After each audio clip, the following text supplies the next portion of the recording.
का ढकोसला 1947 में हमें दिखाया गया।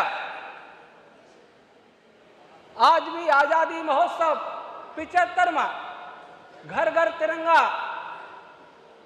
ये हमें सपने दिखाए गए, लेकिन मुझे नहीं लगता कि देश स्वतंत्र है। जिस देश का कानून विदेशी हो, जिस देश की शिक्षा विदेशी हो, जिस देश की भाषा विदेशी हो, जिस देश की सब प्रकार की नीतियां विदेशी हो, जिस देश की भूषा विदेशी हो, जिस देश का युवकों के संस्कार विदेशी हो, क्या वह देश स्वतंत्र है? जिस देश का सर्वोच्च न्यायालय समलिंग लैंगिकता को अपराध नहीं मानता हो, जहां लिव इन रिलेशन और देह व्यापार को व्यापार बताया जाता हो, क्या वह देश भारत है? क्या वह देश स्वतंत्र है? मेरे वीर क्रांतिकारियों, यह देश संसार का सबसे प्राचीन देश है, सनातन देश है। इस देश ने कभी दुनिया को ज्ञान विज्ञान और चरित्र की शिक्षा दी थी, जैसा कि मनुस्मृति में भगवान मनु ने कहा। जिस देश के लिए महर्षि दयानंद सरस्वती ने सत्य और प्रकाश में लिखा कि आर्यावर्त देश के सदृश भूगोल में कोई देश नहीं है।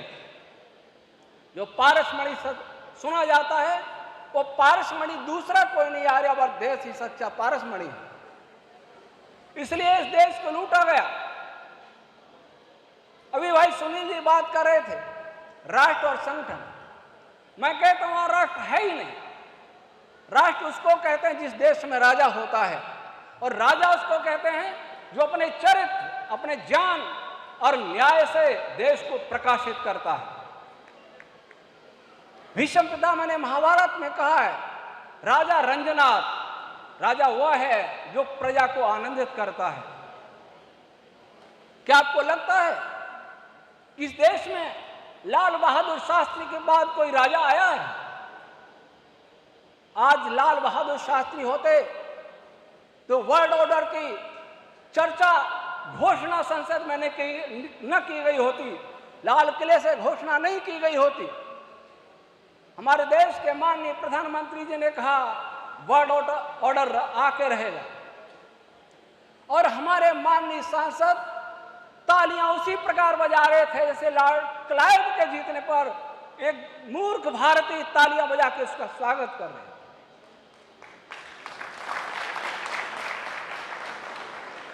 मैंने इस विषय में संयुक्त राष्ट्र संघ महासचिव को पत्र लिखा, डॉक्टर भलारा जी को पहले भी दिया, अभी कुछ प्रतियां दी हैं।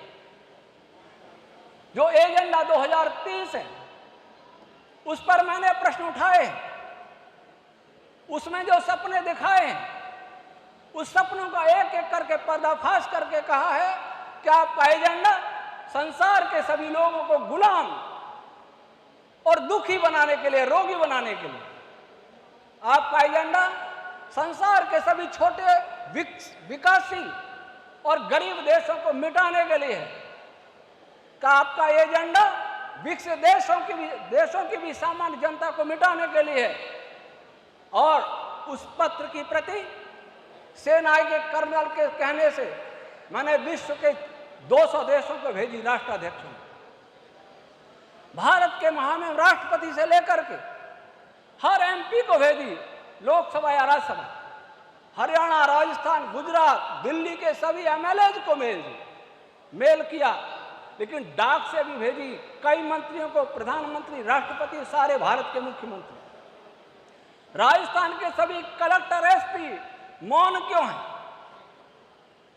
कोरोना के नाम पर हुआ, वो भी वर्ल्ड ऑर्डर के भाग है। आज मैं भीनमाल में मेरा वेद विज्ञान मंदिर है, वैदिक और आधुनिक भौतिक विज्ञान शोध संस्थान। मेरा जन्म उत्तर प्रदेश के हाथरस जिले के एहन गांव में। मेरे परिवार में 4 स्वतंत्रता सेनानी रहे। साउथ अफ्रीका में भी मेरे परिवार के सेनानी रहे गांधी जी के साथ, और भारत में भी लड़े। इसलिए आज भारत को देख करके बहुत दुख होता है। जब मैं अपने संस्थान के छत पर खड़े होकर के किसानों को काम करते देखता हूं, बच्चों को खेलते हुए देखता हूं, मजदूरों को काम करते हुए देखता हूं, तो मुझे लगता है कि ये सब मिटने वाले हैं, इनमें जिंदा कोई रहने वाला नहीं है। इसी प्रकार नीतियां बनती रही। एजेंडा 2023 में किसानों को मिटाने का पूरा प्लान है। आज कृषि को घाटे का सौदा क्यों बनाया जा रहा है? मुझे लगता है इसके पीछे साजिश हो सकती है कि किसान खेती करना बंद कर दे और खेती को कंपनियों को बेच दे। इसके अलावा मुझे कोई दूसरा नहीं दिखाई देता। आज भारत की स्वास्थ्य नीति, या भारत की नहीं, मैं विश्व की बात कर रहा हूं। विश्व का स्वास्थ्य विज्ञान इस प्रयास में लगा है कि हर व्यक्ति बीमार रहे, परमानेंट बीमार रहे। कैंसर, डायबिटीज, हृदय रोग ये बढ़ते रहें। और मुझे हर टेक्नोलॉजी, हर विकास का साधन इस मनुष्य को स्थायी रोगी बनाने के लिए। कोरोना के ऊपर मैंने भी बहुत प्रश्न किए, राष्ट्रपति को लिखा और ये कहा कि अगर कोरोना की बात सच है तो जो कोरोना के विरुद्ध डॉक्टर बोल रहे हैं इनको फांसी की सजा दीजिए, और मैं अपनी बात कहूं और नहीं है तो इनकी बात मानिए और ये गाइडलाइन को बंद करिए। मैंने राष्ट्रपति को पत्र लिख के guideline, vaccine, mask, social distancing, sanitisation एक एक बिंदु पर लिखा है कि इसका क्या प्रभाव, रिसर्च करके मेरे पास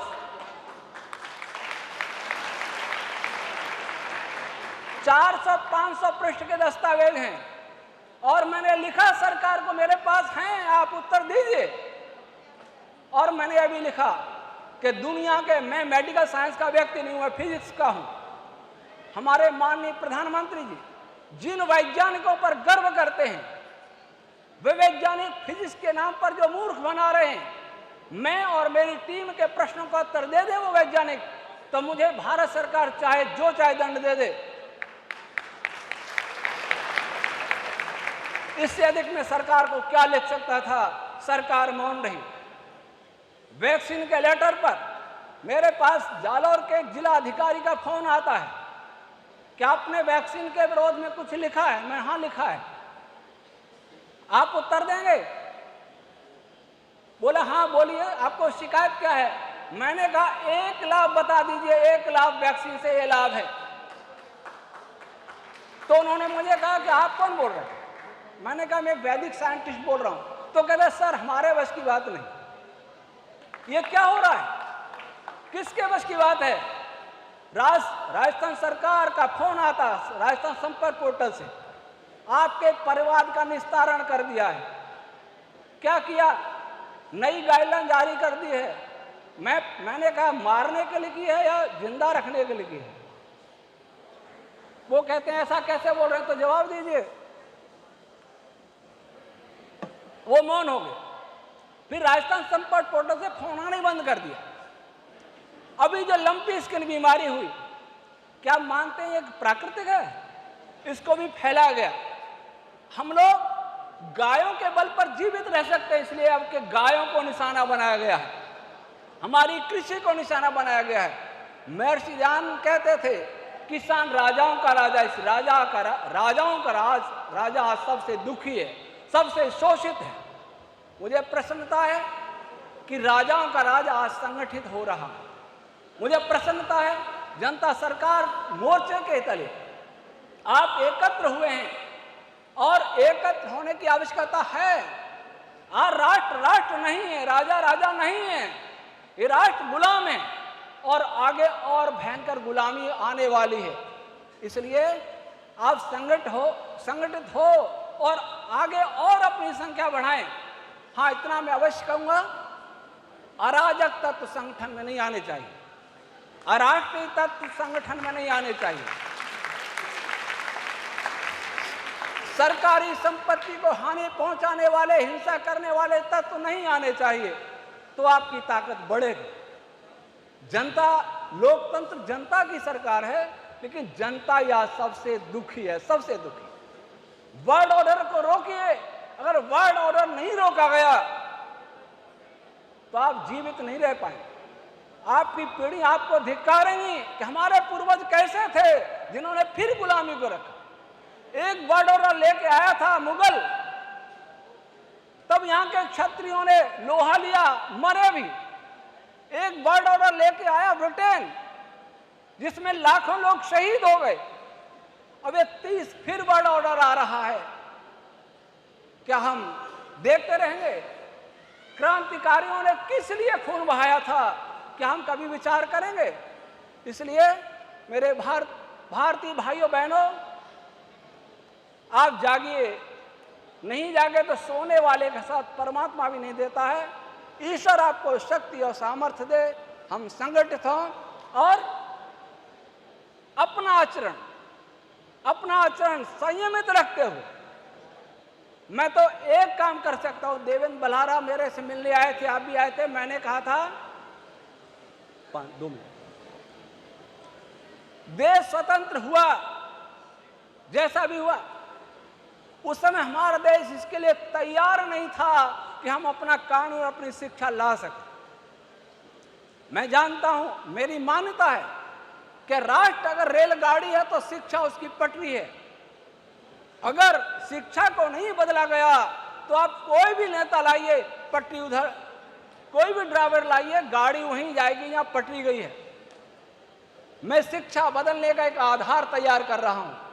मैंने अपने वैदिक फिजिक्स के माध्यम से दुनिया के वैज्ञानिकों को चुनौती दी है।